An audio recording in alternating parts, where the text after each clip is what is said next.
Gjykata kushtetuese askund nuk e ka cik që votimi i fshehtë është votim kundër kushtetues apo i paduhur. Vendimi i gjykatës kushtetuese e dëshmon edhe një herë, rikonfirmon atë që e kemi thënë, konstituimi i kuvendit është përgjegjësia e subjekteve votuese të zgjedhjeve. Gjykata kushtetuese askund nuk e ka cik që votimi i fshehtë është votim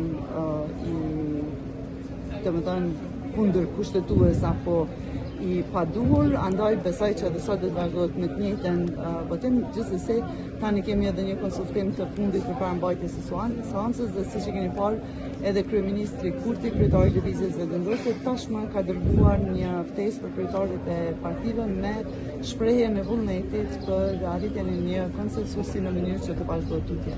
Janë dy mundësi, ose duhet që secila prej subjekteve të votojë propozimet e subjekteve të tjera, në këtë rast të Lëvizjes kryetar të vendit, dhe ne të pranojmë propozimet e subjekteve të tjera të LDK-s të BTK-s.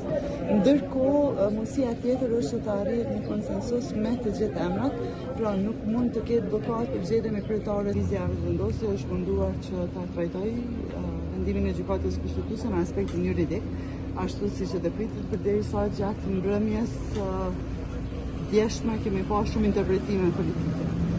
Vendimi i gjykatës kushtetuese e dëshmon edhe një herë, rikonfirmon atë që e kemi thënë, konstituimi i kuvendit është përgjegjësia e subjekteve votuese të zgjedhjeve, e veçmas 3 subjekteve më të mëdha, të cilat do të kenë përfaqësisit e tyre në kryesi të kuvendit.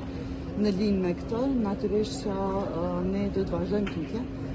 Si lëvizje kemi kryer obligimet tona, pra kemi ardhur vazhdimisht në secilën prej seancave, kemi marrë pjesë në votim, kemi propozu kandidatën tonë për kryetarin e kuvendit. Kalimin në votimin e fshehtë ka qenë pikërisht në linjë të obligimit tonë si subjekti më i madh fitues i zgjedhjeve që të gjejmë një zgjidhje.